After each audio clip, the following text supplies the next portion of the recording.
Así que vamos a ir ahora. Siempre que digo hoy cuando decían que los noticiero, cuando iba a la escritura pública, servía como acompañante de bien, pero si en contrato, de repente, se hizo un contrato por el privado.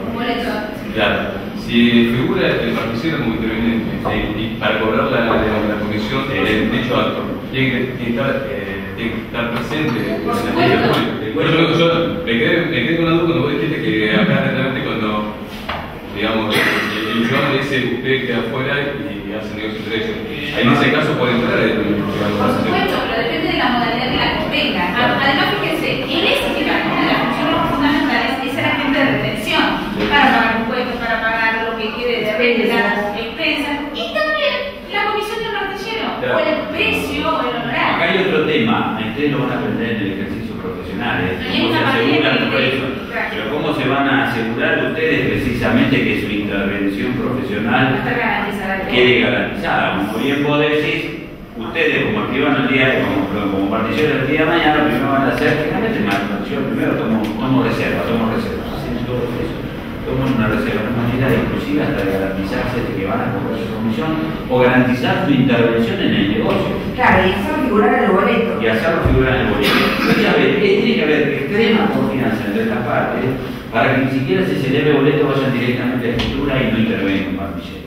Ahora, si interviene un martillero, ustedes en alguna medida van a dejar constancia de su intervención a lo largo de todo ese camino constitucional. Para asegurarse los honorarios. Para asegurarse eso. Centrémonos en la materia. Yo sé que ustedes todos están hablando de preguntas, pero ¿saben qué pasa? Nosotros, primero, la materia es contratos específicos. Para poder saber qué hacer, qué función cumplir en la escribanía ese día, tengo que haber pasado esta materia. Entonces vamos a esta materia de vuelta y vamos a volver a ver. La idea de la clase era tener el contenido en la mano e ir viendo en rasgos generales. Por ejemplo, después de la compraventa inmobiliaria hay todo un capítulo referido a la ley 14.005, que es un referente, vamos a ver un concepto, es la venta de lotes. Saber que existe la venta de lotes a plazo. Que existe, cuál es el concepto. No, lo que tiene importante de la venta de lotes a plazo es que es una excepción a que el boleto normalmente, como instrumento privado, ¿se registra o no se registra? Es una pregunta que yo les hago. El boleto de compraventa normalmente se registra en el registro de la propiedad inmueble o no? No. Bueno, justamente acá la ley 14.005 excepciona y le da vocación registrar al instrumento. Se registra en la venta de lotes a plazo, sí, instrumentos privados. Si ustedes saben que existe la 14.005, que es una ley que regula la compraventa de lotes a plazo y tiene esta especificidad que hace una pregunta que sabe puede ser diferencia el boleto de compraventa de un inmueble y de un lote a plazo. Una gran pregunta. Por ejemplo, eso cabeza contestado. ¿Sabes lo que pasa? Porque aparte ustedes a veces tienen que preguntarse cuál es la razón de ser de la norma. ¿Por qué se tiene que registrar? ¿Por qué no? Por un tema de obligación, claro, primero, claro, de orden público, porque hay dos excepciones a la vocación registral de la 17.801, que los instrumentos privados no se registran solamente los instrumentos públicos, o una orden judicial, cuando la ley dice que se debe registrar. En cambio, la 14.005 se registra, y hay otra ley que también se registra, que es la 19.724, que es la prehorizontalidad. Cuando compro, que eso se da mucho, la construcción de la construcción.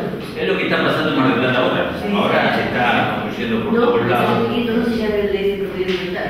La 13.512 ya es la ley de propiedad horizontal. Ya está el edificio. Fíjense, ya está el edificio hecho. ¿En cuál se registra? En la 19.724, que es una ley posterior. Fíjense que es toda la etapa previa a la propiedad horizontal. Esa ley se tuvo que dictar para evitar los abusos. Es decir, la 19.724, cuando está la foto, te pasan, vieron por la zona de al pozo, la construcción al pozo. Está el pozo, la compra del pozo. Y la foto de lo que va a ser el futuro, ¿no? Que de noche parece inclusive el edificio construido. En ese momento, prehorizontalidad, y ahí el que propone en venta los futuros inmuebles, el cubo de aire, cuando uno compra un cubo de aire, debe registrar ese boleto. Es una obligación, porque es una ley también de orden público. Entonces, lo que hace es proteger al adquirente.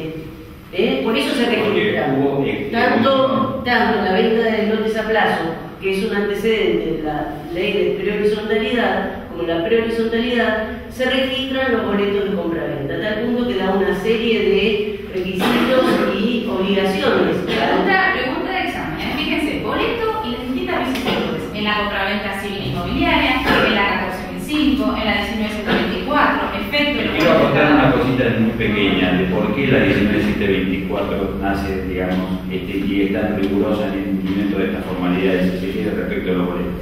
Porque lo que pasaba generalmente era que se compraba el pozo, se vendían varios cubos de la misma persona. A la misma persona,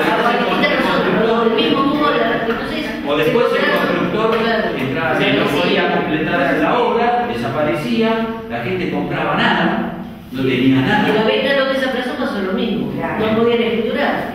Entonces con esto se garantiza que tengo la posesión, tengo el 25% pago, yo ya puedo pedir la escrituración. Fíjese que la ley 1502 es una ley que estamos hablando de...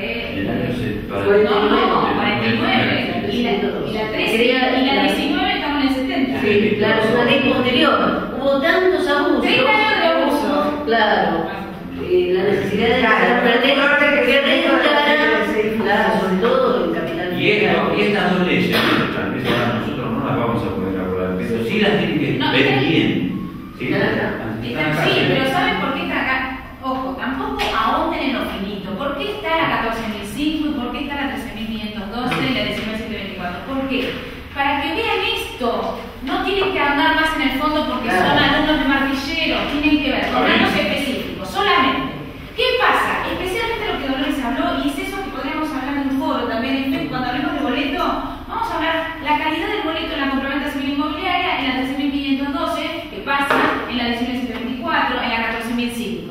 ¿Ven? Uno se registra, otro no, el por qué. Desde ese lugar, después ya nada. Esto que estamos hablando es el adorno que tiene la clase presencial. Es decir, ¿por qué nace la 19.724? Pero ¿cómo? Si es una ley posterior a la 13.512. Claro, aparte hay otra cosa, fíjense que la 14.005 es un antecedente de la 19.724.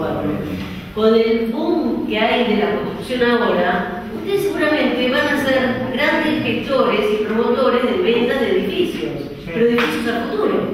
Entonces, la ley, la 19.724 y todo lo que es la intervención del boleto y demás, sí lo van a tener que ver con el boleto sí, porque el tema que sigue es el gran tema. Vieron que estamos haciendo grandes temas. El gran dilema. Se registra el boleto a través de un escribano. Sí, porque el escribano acá, la 19.724, tiene actuación desde la escritura de afectación, que afecta el inmueble a el dueño del inmueble, y hasta el final, que es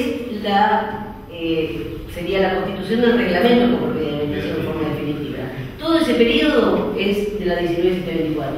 Afecta el inmueble a la futura propiedad horizontal y termina con el reglamento definitivo de copropiedad de administración. Todo ese periodo es la pre-horizontalidad. Es un estado previo a la propiedad horizontal.